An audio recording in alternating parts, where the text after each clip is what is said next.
Okay. The more benefit, the better. Yes. Plus, they're pretty pictures, so. I love your presentation. Your presentation is always one of my favorites. So, hi everybody. We're going to let you get in and get comfortable.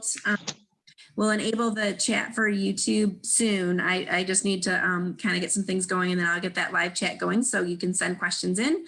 You can use the chat. Lindsay Hirt is with us right now, and she is a very interactive presenter. And so she'll be asking you some questions that she'll want answers for. You can do that in the chat. You can also use the Q&A to send questions. And I just want to say that Lindsay has been with this program since the beginning. She was one of our very first presenters and has stayed a partner with us. And I just appreciate her very much. You're going to love her presentation. She's very entertaining and she's a wonderful human. And I'm just going to stop now because you want to learn from Lindsay. All right. Bye. Well, that's nice of you to say. And also, I feel like I have big shoes to fill, though, because there have been some absolutely incredible presenters. Great job on getting those together. Okay, so welcome everybody to my presentation about whales and all things marine right here on Cape Cod, Massachusetts. And I know some of you are near and some of you are far, but it is an absolutely incredible environment. So I would be really remiss in avoiding talking about marine life on the eastern seaboard of North America, because there's a lot of really cool stuff happening here and it's a big part of biodiversity. So let's dive in. I'm going to share my screen with all and we'll get started here from the beginning. So hopefully everybody can see this. Yes, we can. All right. Excellent. Super. So before I really truly begin, I just want to let everybody know that although I have some what will seem like really cool photographs to you, especially if you've perhaps never seen a whale before, there are many, many better photographers than myself. So that's how cool whales are. You may see some really amazing pictures here and say, wow, I really think they're so great. But there are many better photographers than myself. I'm just one of those people who holds the camera and holds down the shutter for a really, really long time. And for every 1,000 photos I take, I might get 1 or 2 really good ones. And that was just based on pure luck. Photography is not my game.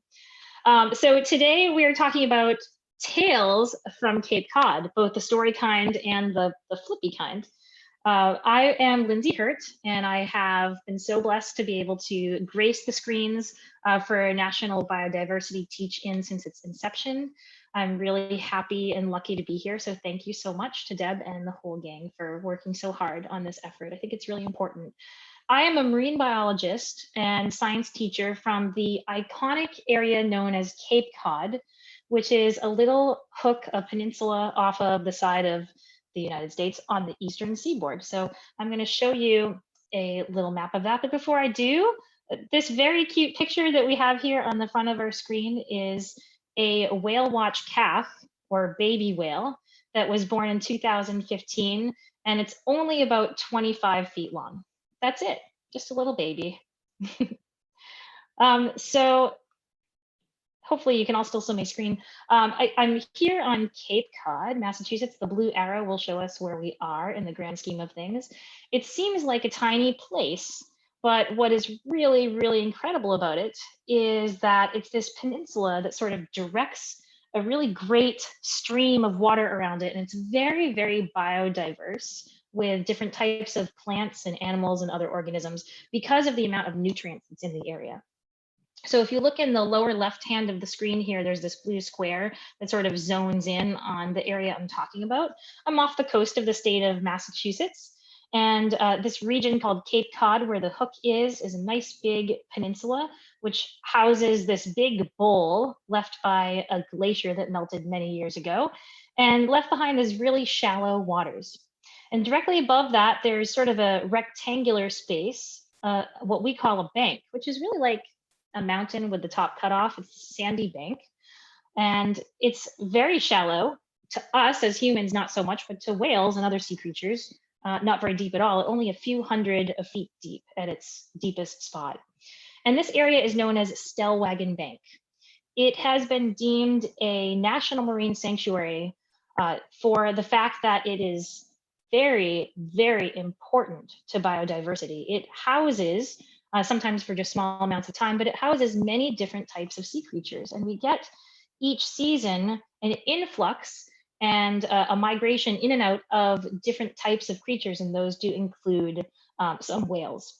Thankfully, because we have the Gulf Stream depositing warm water here, and even though it's a very cooler northeastern region, we have lots and lots of oxygen there, flushing things out, and we have this condition that we call upwelling that sort of cycles all of the water to come to the surface and bring with it all of the dense nutrients that sort of settle onto the ocean floor there. And that creates what's almost like an aquatic garden. And that's really important to biodiversity because it creates the nutrient availability and the food space for there to be lots and lots of things for larger organisms to eat. So when you consider yourself a whale and you're looking for a grocery store, it turns out that Stellwagen Bank National Marine Sanctuary is actually a really good place to go. So here today, what I'd like to do is offer everybody sort of a virtual whale watch. I want you to get a sense of what I see when I go out on trips in this area called Stellwagen Bank National Marine Sanctuary. And right here is a picture of my very favorite boat, the Tales of the Sea, great play on words, and also my very favorite whale, a whale named Nile. So if you were imagining yourself going out to sea, you would be taking a boat like this. Now it's a little bit more COVID safe. People are wearing masks and there are fewer folks on these boats the last season, but hopefully we'll be able to get back to bigger crowds in the future. But imagine yourself on a boat like this. So I'd like to ask, and hopefully there are some folks in the chat who might want to answer, has anybody been on a whale watch before? If you have, shout out right now and let me know with a thumbs up or a yes. If you haven't, I'd like to hear about that too, because that might sort of inform what kind of things you might like to learn today or what kind of questions that you might have about whales. So I see a couple people raising hands. You've seen a whale before? How about those that have not seen a whale before? Couple more folks in the chat here. Yes, some of you, yes, some not yet. Well, if you haven't seen a whale yet, that's quite all right because today might be your lucky day. So let's take a ride. So here in Stellwagen Bank, we've got lots of different sea creatures, and some of them are very, very small, like the smallest plankton and even unicellular organisms. And they make up the biggest biomass, the most amount of the actual food base is there. And this is because there's lots of oxygen and lots of nutrients in this shallow water. And the sun penetrates that shallow water and allows there to be tons and tons of growth, just like if you put fertilizer in your own garden behind your house. Sometimes even the largest creatures, like you see here, these pictures were taken right in a Cape Cod area. You see some very large animals like the basking shark, which can be larger than a school bus at 30 feet long. That's this guy on the left right here. And they look like they're really scary, but they're not so much. They actually eat the smallest type of seafood in the ocean that you can find, the smallest planktons and phytoplankton and zooplankton, the plant and animal free floating little tiny organisms that are in the water there. And to the right of it is one of my very favorites. Those of you who are YouTube fanatics might actually know about a video called, I think it's called, It's a Baby Whale Jay. It's not a baby whale at all. This guy right here on the right side of the lower screen is called a mola mola, or ocean sunfish. And some marine biologists actually classify them as plankton as well, because even though they do have flippers, they don't really have the capability to swim really hard freely. They sort of float along with the current and the tide. And so they're sort of a large form, like a megaplankton themselves. But that's a couple of types of creatures that you can find in the ocean, and they're pretty strange looking, if I do say so myself. We also see another fairly large predator and marine mammal in our area, and those are seals. There are many different kinds of seals, but I chose this one, the gray seal, as sort of our prime suspect for the region because they are fun and they are numerous. And they're also a little bit a source of contention for some of our local folks. Some who love them because they're really cute and they remind us of dogs, and some who are not a huge fan because they tend to be spicy stealers of fish from our local fishermen. But we do see them everywhere here because the biodiversity of the region supports that. Has anyone out there seen a seal before? If so, feel free to shout out. I'd love to hear from you. Now, seals are a version of a marine mammal that we'll be talking about today. They are not quite whale-like, but some of the great things about them is that they also share a lot of the same characteristics that whales do. That being that they are mammals, which means they have warm blood and they breathe from lungs. And they produce live babies. Their young are born alive and they feed them milk. And they also, if you can see in this upper portion of the screen here, they do have hair. They're wet, so it's a little bit slick looking and hard to see, but they've got whiskers around their eyebrows and around their nostrils. And they also have a fine hair that covers their body as well, so which is a mark of mammals. So we also see another type of incredible mammal that lives here in New England off the coast of Cape Cod.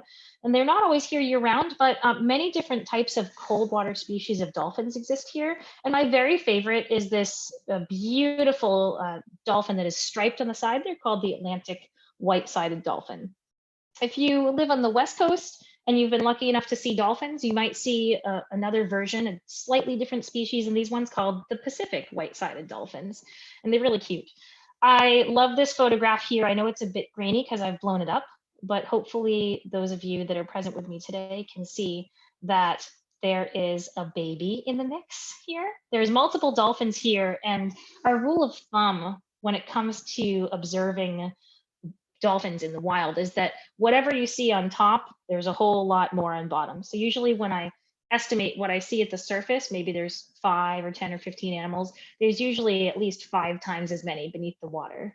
So can all of you see that there's a little baby dolphin right in the middle here among its pod, little tiny dolphin. That dolphin there is only about 3 feet long or so. So just some beautiful, beautiful sea creatures. There's many different kinds here on the eastern seaboard and up in Stellwagen Bank. But my favorite, if I can even possibly pick a favorite, would be the humpback whale, which is sort of an icon of New England. They are well known to people all around the world. And part of the reason why is because they actually are circumglobal, which means they can be seen all across the planet in oceans all around the world, from the coldest waters to the warmest waters. And that is because there's many different populations of the same species that breed with each other. So here in New England, we have a North Atlantic population that spends part of its year up here in the colder waters, closer to the New England area where there's lots of cold water and high oxygen. And it's a great place for them to eat. As you can see, the whale on your screen right now has a big, wide, open mouth. And there are some birds that are coming in to try to swoop in and see if they can take a little snack from them. So that's only part of the year, though. At another time of the year, these animals are migrating down the coast and to warmer waters, where instead of eating things, they're doing something else. They're looking for somebody to hang out with. They're looking for a mate. They're looking to breed. So these are animals that travel and they go different places to do different things at different times of the year. That's called migration. There's always a purpose for it. The landing zone, the destination that they go to, is going to be dependent on what the needs of the season are. So here's our humpback whale. I want to tell you a little bit about humpback whales. I really think that they're just so fantastic for so many reasons. They're gregarious and interesting and special in so many ways. They also have this natural curiosity, which makes them sort of an ideal species to whale watch. It also comes with its own set of problems, which we'll talk a little bit about later, but mostly because of their natural curiosity, if you learn how to safely do it, you can spend time with an animal like this and sort of get to know them in their own environment, which is really cool. So whales, we call them cetaceans. You may have heard in a science class, if you've ever been learning taxonomy, you may have classified them as within the order Cetacea. And Cetacea is that word that makes us think of whales. The classification of these animals is really important. It helps to describe the vast biodiversity, or the vast numbers of species that there are within the whales, dolphins, and porpoises groups.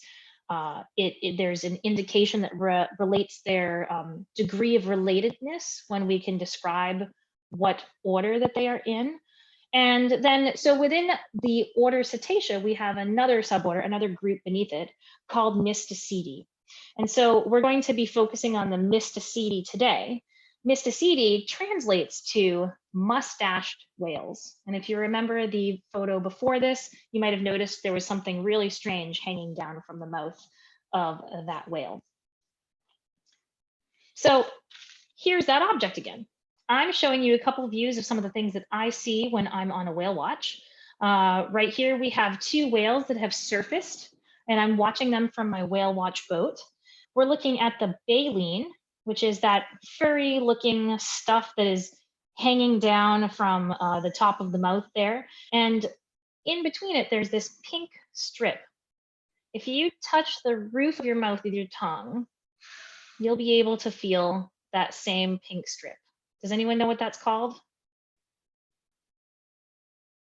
It's an area that you get really bad pizza burn if you take a bite of pizza too quickly. And interestingly enough, it looks very different on humpback whales and other whales than it does for us. So that's called a palate. It's a hallmark of the type of animal that you see here. The kind of feeding that mustachioed whales do, or the Mysticidea, is different than you and I using a fork and stabbing it into a bite of food and then putting it in our mouth and chewing. There's no teeth here, and so therefore we're not chewing. Humpback whales are so large, they can extend past even 50 feet long, that one bite of food at a time really isn't gonna do it.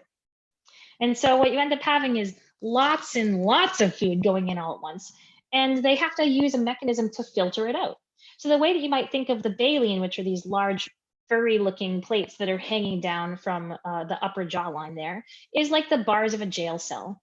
These whales can open up their mouths, unhinge them almost to this wide, wide way, and they encompass a whole bunch of water with their prey species, the food that they're eating, which is typically a small schooling fish, and they turn their throats into something like a balloon or like a bullfrog. You've probably seen the bullfrog sort of blowing up their throat, and it expands and it expands and it expands. And that expansion is only allowed by a very specific type of slit that you see in the lower jaw here. Can everybody see those lines that almost make them look like pleats of a pants? Those are called rorquals or pleats. And our humpback whales have them so that they can expand their lower jaw like a balloon. They do this to accommodate lots of water, sometimes to the tune of 500 gallons. And they do that so that any of the food that's in it can get swallowed up, and they spit out and filter out the water through the baleen plates, which hang down like bars of a jail cell. It's really, really kind of a cool way of feeding. A little later, I'm going to show you a couple of little clips or GIFs that I took so you can get a sense of how they do that. But for now, what you just need to know is that you're only looking right now at the mouths of the animal, the upper jaw, where the baleen hangs down, the palate, that skinny pink part, which is the roof of the mouth. A lot of people actually confuse that with the tongue, and it's not the tongue. Whales do have a tongue, but that's not it. And then the lower jaw, the dentary, which contains this expanded skin here that holds the rorquals.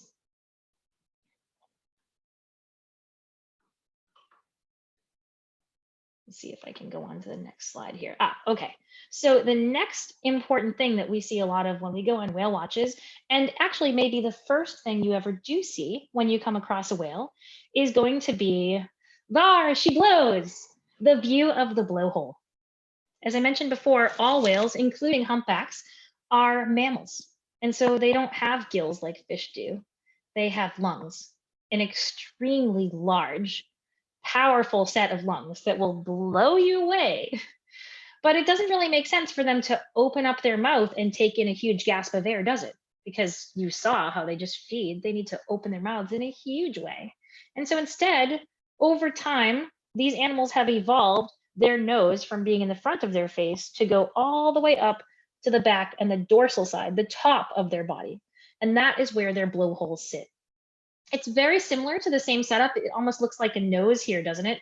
Where there's a set of nostrils, or as we call them, nares, in which the air, the warm, hot, extremely powerful blast of air comes from the lungs of the whale. And oftentimes when they're ejecting this air, they're exhaling at the surface, and there's going to be some water around the area, and that creates this sort of misty spray that you can see from sometimes miles away. And so in the upper left hand corner here, you may notice there's two whales here. Both of their noses, or the front of their face, their rostrum is headed towards the left of the screen. And behind it, you'll see this big swoopy bump here, and that's where the blowholes are sitting. So the one in the front is not exhaling at the moment, maybe inhaling in fact, and the one behind is exhaling, and you can see this big tall column of mist. That is the blow, or as you might know it, the spout of a whale, which is actually not a spout at all. It's not like a water fountain. It's the air, the warm, hot air that's coming from the lungs of the whale and going into the cooler oceanic air that creates this sort of condensed look of a blowhole. Pretty cool stuff. So moving on down the body of the whale, I'm going to show you the whole thing in the end, I promise. We have the flippers. So flippers are kind of like your arms. In humpback whale world, we call these the big wings. And in fact, their scientific name, which is Megaptera novaengliae, translates to the big-winged New Englander. And although whales are actually seen all around the world, the humpback whales, the ones that seem to be the most famous are the ones from New England, where back in the 1970s, when people started to recognize that they actually could be identified individually, there were some really serious research efforts that began to happen. And because the focus was on the migrating whales from the north to the south, and they were always returning to New England, they decided to give them a name, the big-winged New Englander. And the wings are referring to these humongous flippers that you see here that attach from the shoulder joint. They extend out very far, and of all of the 80 to 90 plus species of whales, dolphins, and porpoises, humpback whales actually have the longest appendage, the longest limb in the whole animal kingdom. It's about a third of the size of the body, with most of our average humpback whales being between 45 and 50 feet long, or more than 2 school buses long. We're looking at one flipper being at least 15 feet long. That's pretty incredible. So this is another thing that when you're out to sea looking for whales across the horizon, you could look across the horizon and maybe not see the whole whale itself, but they might be engaged in an activity called flipper slapping, in which they're flapping their flippers up above the water. If you see a long white strip like this, it usually indicates there's a humpback whale in the area. So moving on down, even further down the body of the humpback whale, is the back end. This area that you're seeing extending from the water is a humpback whale lifting its enormous tail and muscular backside out of the water, straight up and down. The tail itself is also known as a fluke. And so if you're looking at whale tail patterns, which are really exciting to talk about, we're going to get to those soon too, you'll often notice that they're called flukes. The really muscular region, which is sort of the trunk of the animal behind the heart and down into where the intestines and reproductive parts are, this area is called the tail stalk, and it's really muscular. Without all the muscle in that space, humpback whales wouldn't be able to make the migration that they do, which is sometimes hundreds and even thousands of miles long. So here is the humpback whale fluke identification part. Who here has ever seen a humpback whale's tail live and in person? Share away or give me a like if you have. I would love to hear about it.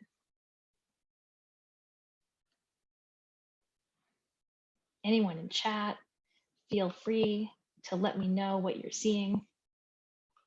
Yes, there's the whale tail. There are many different patterns we will come to see. And these are just two. I actually have a couple with me that I'd really like to show you. So before we move on, I'm going to do that and come out of my share. Humpback whale identification is really the best way to do it is through the patterns that you see on the tail. And so I would like to show everybody a couple. Hopefully I'm now off screen share and you can see this big model right here is a whale tail or fluke that is entirely white.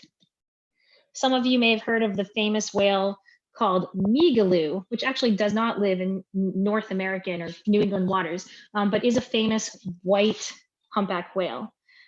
Humpback whale tails or flukes can range in their color or pigmentation from very, very white to very, very black, and anything at all in between with all kinds of really interesting and fancy markings. And so when we start to get to know the whales who can sometimes visit the same place over and over again, we get a sense of what those tail patterns are. There's another pattern on the tail that we can find that might not just have to do with its color. Can anybody guess what that pattern might be? I'll take your guesses in the chat. What pattern might you see in a humpback whale tail besides the color itself?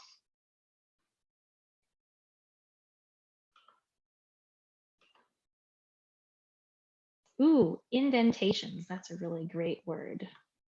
And actually, there are some indentations on this whale. You can probably see them here.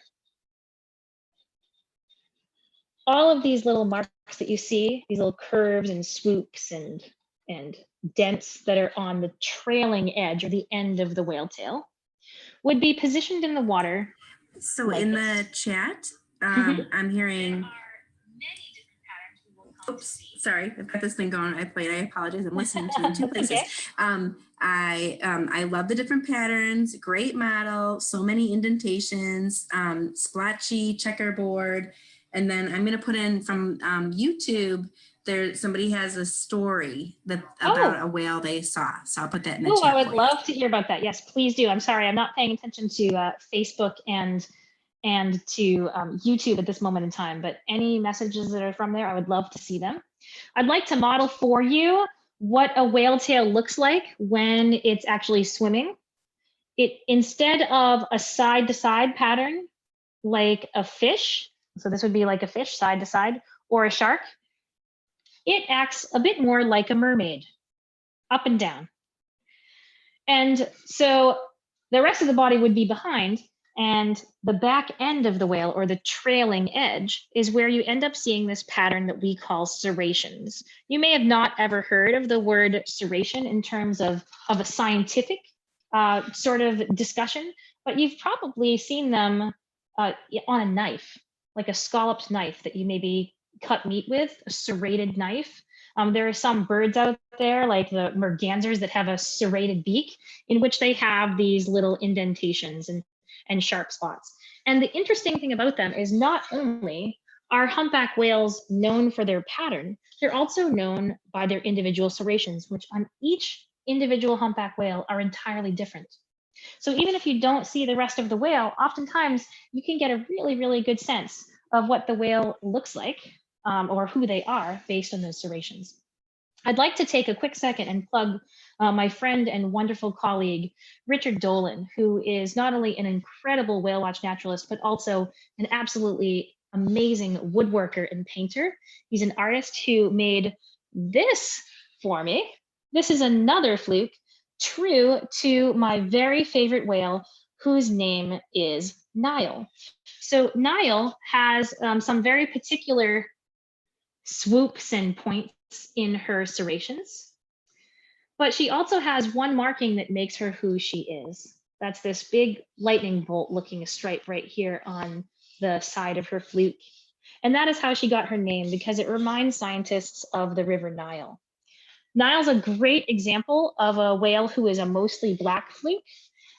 This one is modeled after several different whales actually who have a mostly white fluke. So you can see there's a really big difference there, even though the animals look almost the same. Well, the pigmentation on the tail is not so much. So I see that there's a story from YouTube here. I'm going to just read it really quick. We were so close to the whales off the Oregon coast that we smelled its breath from the blowing our way. It was unbelievably stinky. That's probably, I would say that's probably going to be a memorable time, even if it's kind of gross. Humpback whales, like I mentioned before, they have these enormous lungs. And what is their diet made of? It's fish, stinky, nasty fish.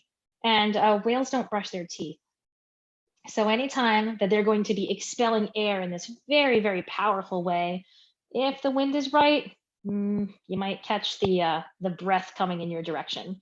It is a very common practice for my captain on the Tales of the Sea. As soon as a whale breathes, he goes like this with his shirt and tries to avoid the stench that emanates from the whale's blowhole. So I love that story. I hope you have some pictures to match. I'm going to reshare my screen here. And I'm going to come back to the whale tail identification. So fluke or tail patterns, very important to identify whales. And whale watch naturalists like myself and other researchers who take pictures of these whales and record them are often lucky enough to see the whale as they dive down and take a picture of that tail. The serrations too can oftentimes be a really helpful indicator of who the animal is. So I'm going to move on to the next piece of whale identification here. The tails are the primary way, or the flukes are the primary way to identify a humpback whale and learn a little bit more about its life history or its story. A secondary and oftentimes even better way to identify whales is based on either the shape of their fin, which is on their back, the dorsal part of their body. And that can vary greatly from triangular to square to hooked or falcate, or sometimes it's got chunks of it missing. So that's really helpful information to sort of recognize the same whale who returns to us summer after summer when they're there for their feeding. Another way to recognize the whale, unfortunately, can be from some scars. And so I've included a couple of pictures here. One of my very favorite whales who has visited for decades off of the coast of Cape Cod, a whale named Venom, who was actually named for two little fang-like marks on the left-hand side of her fluke, but unfortunately got entangled in some fishing gear some time ago and lost a portion of her right fluke. Some of you could probably see that she's missing a good chunk of her tail there. And below, there's a whale that has some scars in its back it's a pretty specific scar pattern. And oftentimes it's a great confirmer to see a photo like that and match it up with the tail if you know the history of the whale from previous times. So it seems like it would be really, really easy to match a whale to its tail. And I have to say, some of the most frustrating times of my life have been when I worked with different organizations. For example, when I did some work with the whale and dolphin conservation, and we were looking to match whales that we were seeing out at sea to whales that we had seen prior. We tend to have this problem. It can be the weather. It can be our positioning. It can be that the whale is very far away from us, or our camera messes up, or our batteries die, or the picture comes out too blurry, or there's splashing happening, or the whale just isn't quite positioned right. So what we see here, and if you've seen this particular slide before, I've actually used it in past presentations because I love it so much. It's not because I'm trying to copy myself over and over again, but I just love it so much. Don't give away the answer if you know it already, friends. But if you're new to this, I'd like you to give yourself a quick challenge here. Match the flukes if you can. Right here, I have 1, 2, 3, 4, 5, 6, 7 different photos of whales taken on different days in different weather and in different sea conditions, from mirror, calm, flat to kind of rough waters to very cloudy to nice, clear, sunny, bright, shiny days. So take a think for just a second here and see if you can picture how many whales are actually in this picture. Are some of them repeated, or are they all different whales? When you have an idea, give me a sense in the chat. And in the meantime, please do appreciate the fact that there's some really interesting patterns here. They're just not all very easy to see. And let's see what you come up with.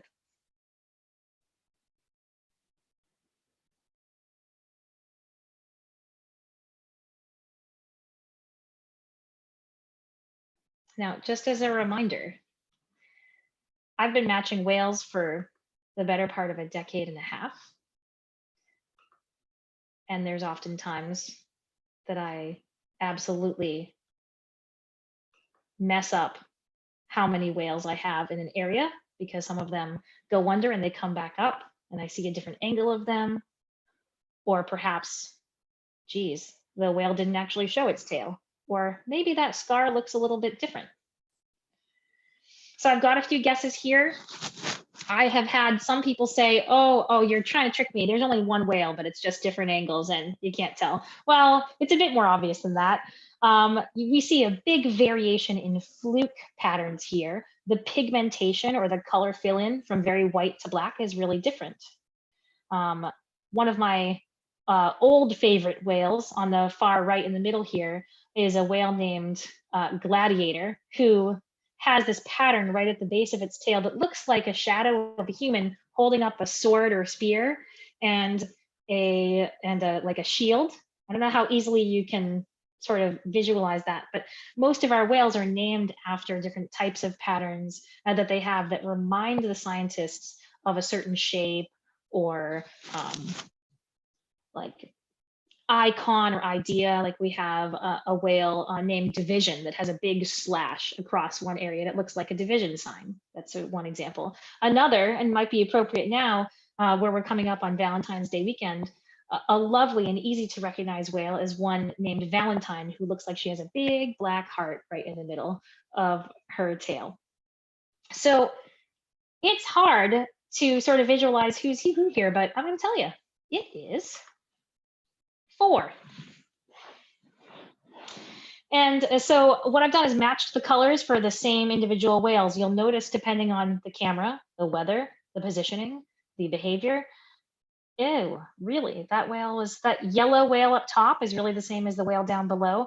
Well, if you start to match some of the serrations and the positioning of them, you might be able to use one form of matching that helps to confirm another. And in actuality, most humpback whale analyzers or fluke matchers, they will try to match 5 points to confirm that a whale is the same, because there's lots of patterns out there, but some of them can look really very similar. I wonder how many of you out there may have been stumped by that number. It's kind of hard to believe that a whale that's green here, that with the green outline in the middle, is the same as the whale in the lower left-hand corner. It almost doesn't seem like it, does it? So another great thing and really entertaining thing about humpback whales that we can learn from is their behaviors. And even if you've never seen a whale before, you probably at some point in your life may have seen an advertisement or a David Attenborough documentary where you saw some really incredibly cool behavior.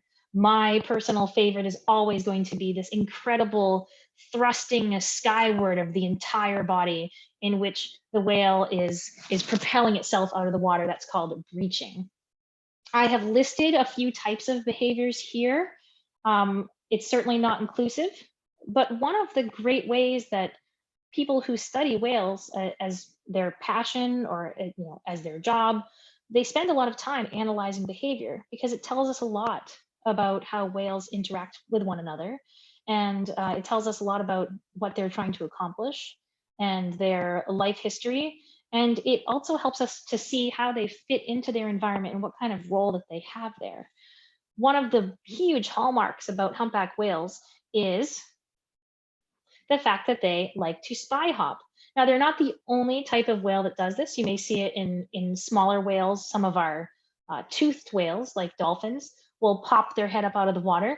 But hopefully you can appreciate here that what you're looking at right now is just the very tip of the nose, with all those little bumps on it, of the humpback whale. And you can see on the right-hand side there, there's a line on the right-hand side of the body there, and that is the break between the upper jaw and the lower jaw.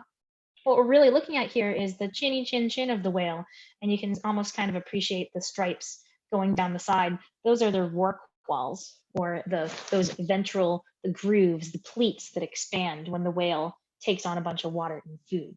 That's one type of behavior. Another I mentioned before, and is a really fun one, can be heard and seen from often miles away, and that is flipper slapping. Humpback whales are really well known for doing this, and it's really easy to see them do it too, because usually, not always, but usually their pectoral flippers are very white looking, and so they really show quite starkly against the horizon. Whales also love to roll and play. One of the great momentous memories that we have as naturalists on whale watch boats in the summer on Cape Cod is to watch the calves play, because Stellwagen Bank, our national marine sanctuary, is a great location where the moms who give birth to their calves in the warm waters of the Caribbean travel up the coast with their young, their calves, and then they use Stellwagen Bank as sort of a nursery where they teach them all kinds of life tips to survive, how to eat, how to avoid predators, what are the best ways to swim. And in between all of that learning, my goodness, the calves, they just need to let out some energy, right? And so they will often flipper slap or approach boats, and they're very curious, and they will also roll over on their sides and sort of present themselves to us, which is a very special thing to happen. We also see quite a bit of feeding. As I mentioned early in this presentation, humpback whales are incredible filter feeders, and they have this structure in their mouth called baleen, which is made of the same stuff as your fingernails, the keratin, the same stuff as your hair. Keratin, a protein that is really strong and flexible, and it acts like a barrier to keep the fish out of the going back into the water, but allowing the water to stream out of the mouth again. And one of the great ways that they enjoy feeding, it's a really cool mechanism of how they do it, is the humpback whales will blow huge streams of bubbles, either in a cloud or as a wall. And they sometimes do this on their own, and they sometimes do it in groups where they sort of cooperate together to feed. And that big blowing of bubbles, what we call bubble net feeding, actually acts as a barrier that simply scares and crowds fish together in a more dense way. And then the humpback whale can come up right through the middle and take a big, huge bite of those fish and filter out all the water. It's really interesting feeding. So I'm going to show another GIF here of a similar type of activity where the mouth is coming open. A lot of times with humpback whales, especially in Stellwagen Bank, we will see the mouth open at the surface, but sometimes we don't. Sometimes whales will feed in depth, deeper in the water column, or even on the bottom. And this one I really love, when we powerfully lunge out of the water with a big open mouth and then dive right back down again. This might be a good opportunity for those of you who have never seen a whale in the wild before to appreciate the parts that you're going to see. Unless they're full throttle jumping out of the water, you may only get one little teeny piece of the whale at a time, like the dorsal fin, or maybe you'll just see the blowhole and the splash guard that covers over it. Or you might see just a little piece of the rostrum or face, the front of the whale there. And sometimes you don't actually see a whale at all, but just the splashing of water or the bubbling up from where they're feeding. So it's a great opportunity to kind of learn how to see if you can identify the fact that there's an animal in the water without actually seeing the whole animal. We're looking for signs, and that's a great way to really practice your observation skills as a scientist. I have to say though, breaching, boom, that behavior of coming out of the water, that might be the most exciting of all. And it creates a splash that can be heard for miles and miles away in the water. Perhaps some of you have seen whale behaviors in the past, and if you have, I would love to hear about them. Either comment on YouTube, or if you have pictures or stories, you're welcome to add them to the comment stream on the Facebook, or you're welcome to chat about them here in our chat, and I'd love to address some of your thoughts on behaviors and the parts of the whale. So today, what I've kind of done is gone a little deeper on the information about humpback whales, but I've also addressed the fact that there are many different types of organisms that live in the sea. And our particular coastal ecosystem here off the coast of Cape Cod, where there is a bank with lots and lots of vibrant life, is a very supportive way to show that there's balance in the ecosystem. So right now, what I'm asking you to do is think about all of the animals that you've ever seen or heard of in the water, all of the relationships that you might know about, all of the times that you've ever been to the beach. And I want you to think about what makes a healthy ecosystem? What makes a healthy ocean? What are the hallmarks of having a really, really balanced, healthy place? And if you have any thoughts on that, whether it's that it's an area that's trash free, or it's an area that has a lot of oxygen, or it's a place where maybe no people ever go, tell me what your thoughts are about what is a healthy ocean. Really think about this, because it might mean something different to everybody. I'd love to hear from you, so go ahead and comment.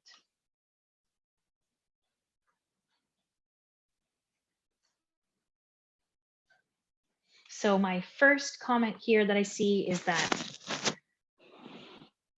a healthy ecosystem is one that is biodiverse. How appropriate, since we are in the National Biodiversity Teach In, and we are studying and thinking about and chatting about and highlighting and celebrating things that are biodiverse, or ecosystems that are biodiverse. What does that mean? It means that there are many different types of living things and not just one. Other comments I'm seeing here. So large biodiversity in the ecosystem from Austin. This is a great comment. Lots of oxygen in the water. That's really, really important. If we have lots of oxygen in the water, it means that you've got an option to grow things. And a big basis for plant life is the fact that they need a lot of oxygen. And for animals to thrive, there's going to be lots and lots of oxygen in the water to help to grow things. That's really important. Clean water. That's a really good comment someone from YouTube mentioned. You need to have clean water. Now, I think it's also important to mention that when it comes to cleanliness and pollution, which of course is always been a concern in our minds, but now more than ever, because the population of our planet is growing and growing and growing, and we're using more and more natural resources, not all of our water is going to be clean. There used to be a term, or I guess I'll say a saying from way back before we had the environmental revolution, where people realized it was kind of time to start thinking about saving the planet and preserving what we have. The solution to pollution is dilution. What that means is if you just keep throwing some trash and junk in the water or around, eventually it will just go away and disappear. And that's not the case, is it? It definitely isn't. We need to be mindful. However, I have to say that as someone who lives in a very biodiverse area with really important keystone species and lots of biodiversity, that our ocean is a resilient thing. It has responded to some types of impact that have not been so great, and it has learned to sort of bounce back. But there's a tipping point with that. You can only get so far when you start to impact the planet. And so we should all really be thinking about what a healthy ocean is and how we can make it better. One of the things that I have noticed about studying humpback whales in this beautiful, important space called Stellwagen Bank here off the coast of Cape Cod is that whales are an important part of that. And so I've placed here just a couple of things to be thinking about in the ocean. Half of all Americans live in coastal watersheds, really, really close to the ocean. And so we impact those spaces. And we use the ocean not only for things like going to the beach and recreation, but also for food, for transporting things. There's lots and lots of traffic and ships out there. We study it to find better sources of medicine and energy. And so there's no way that we're not going to affect the ocean. So it's nice to know that humpback whales, like many of the other biodiverse organisms that live in the ocean, are really, really important to biodiversity. And therefore, they're something that they really should be protected. They have a role in our environment.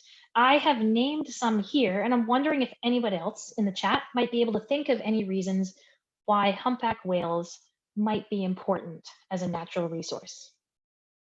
I'll just go ahead and offer one myself. Without humpback whales, I probably would not have a job being able to work on a whale watch boat all summer and enjoying time where I can photograph and talk about whales all summer long. I would really miss that if they went extinct or didn't exist. So that's a really important part for me, which not only involves recreation, but also economy. If I wasn't able to make a little bit of money and have a job with whales, it would be a tougher time. I'd have to go find something else to do, right? Whales have become a little bit of a canary in a coal mine, and I know that term is overused. Some of you in high school, maybe you 11th and 12th graders out there, have talked about this idea that there are different sentinel species that are sort of markers for ocean health. We often refer to them as the canary in the coal mine. They're something that tells us that there's something wrong. And when we start to see whales do things that they shouldn't, like die in large numbers in an unusual mortality event, or one washes ashore and it has certain problems or things attached to it that it shouldn't, that's a really important marker to show us that there are some things that we could probably do better. They're also a really historical and cultural symbol of this area of New England, and that's really important to me. It might not be to you if you live in maybe Nebraska or some place where that's really not coastal, but whales can be found all over the world, and they tell a lot of stories. It's interesting.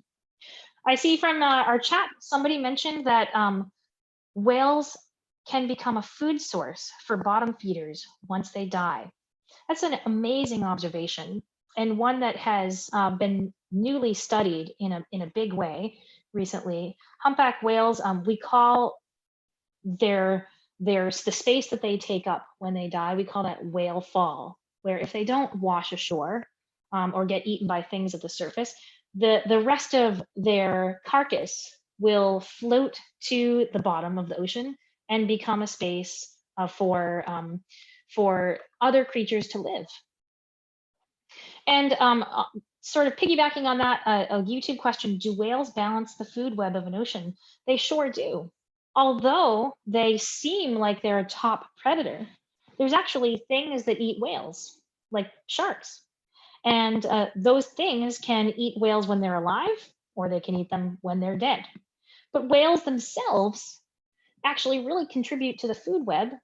And the reason why is because they themselves pump out an awful lot of nutrients in the form of poop. They eat so much, sometimes a ton a day. I don't mean like a ton like you ate a ton of pizza last night. I mean, they literally eat 1 ton of food or more a day. Some of our larger species, like the blue whale, even more than that. A ton is 2,000 pounds. If you're eating stuff, you're absorbing some energy, but you're also turning over a lot of nutrients and defecating some out. Defecation, by the way, really amazing behavior to see in humpback whales on the water. Poop is definitely nutrients available for other things. So that kind of brings me to the end of today's presentation about humpback whales and our virtual whale watch. And I want to invite anyone who would like to please feel free to continue to ask questions in the chat.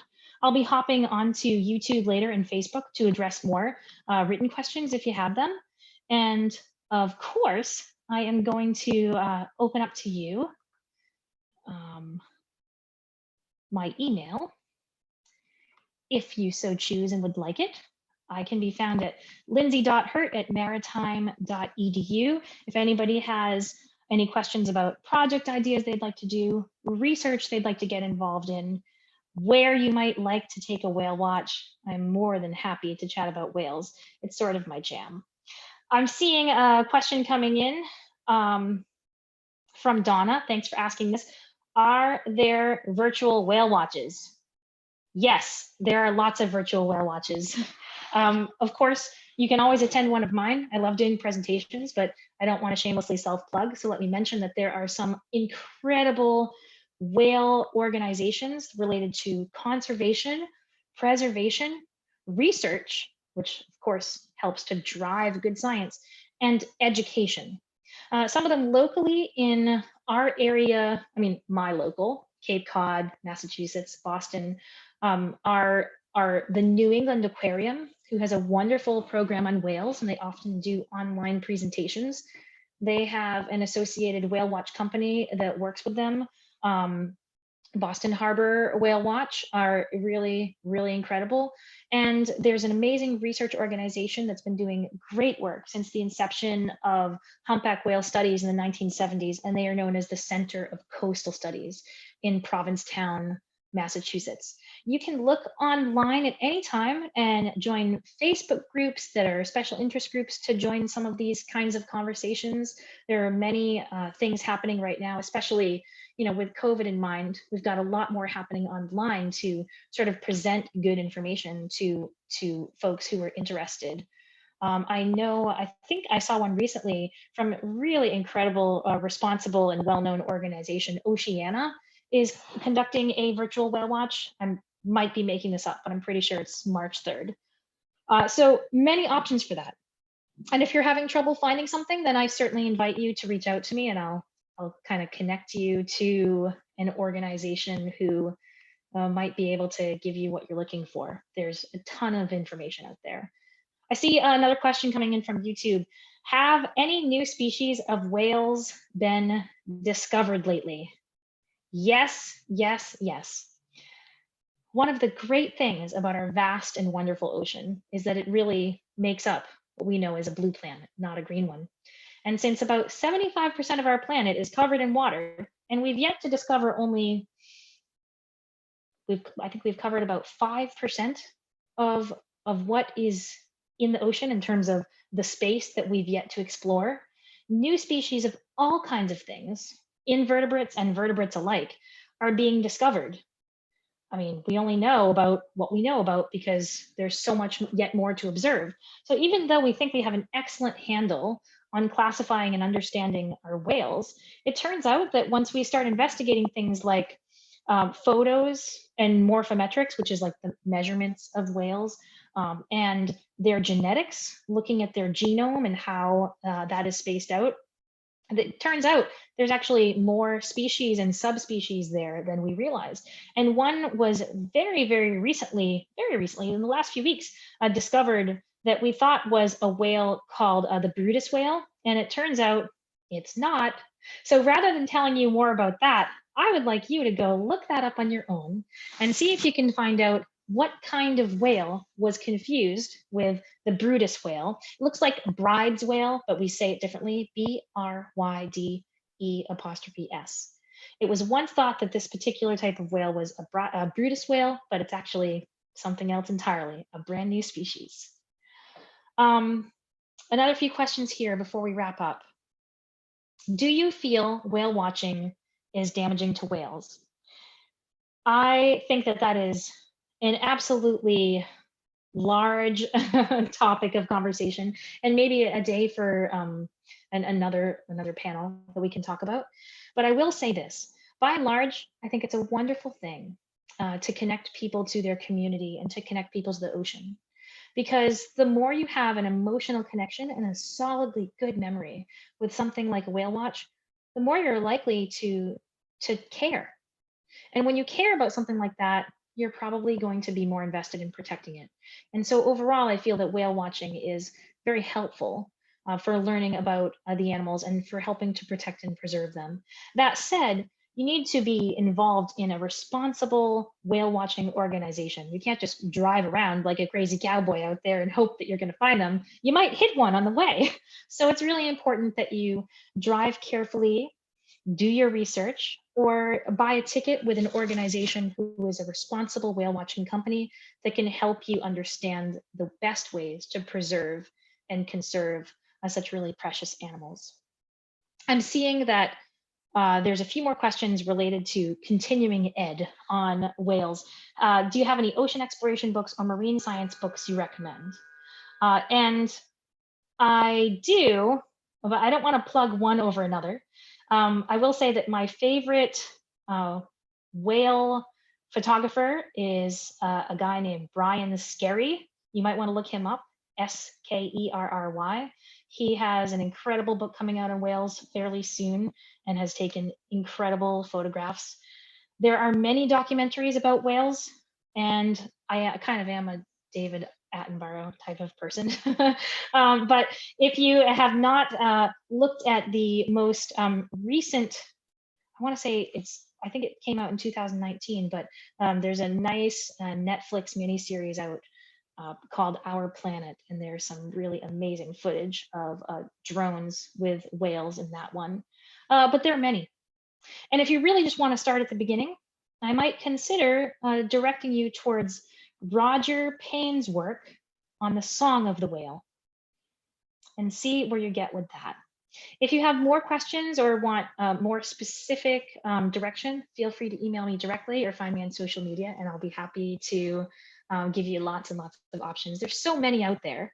And the reason why is because whales are so incredible and they're easy to connect to, and they're these amazing sentient beings that have intelligence and personality and social structure. And I think overall, we can really learn a lot more from them. So that's it from me, everybody. If anyone has any questions, again, I invite you to join me anytime. So I'm going to stop my screen share here. And thank you so much for joining me today at NatBio Teach In. I really hope that you all had a good time. And I certainly hope that you will be working your way towards learning more about biodiversity, and in doing so, doing something to make sure that it stays put. And make sure you do go to the YouTube, Lindsay, because there's a lot of love for you there. Awesome. I will definitely check it out. Thank you so much, Debbie. No problem. Well, we appreciate you so much, and hope we can get you back next year. And I wish you well in all of your endeavors. And thanks everyone for being here, and we'll see you next week. All right. Sounds great. Thank you, everyone. Have a wonderful weekend. Bye. Bye.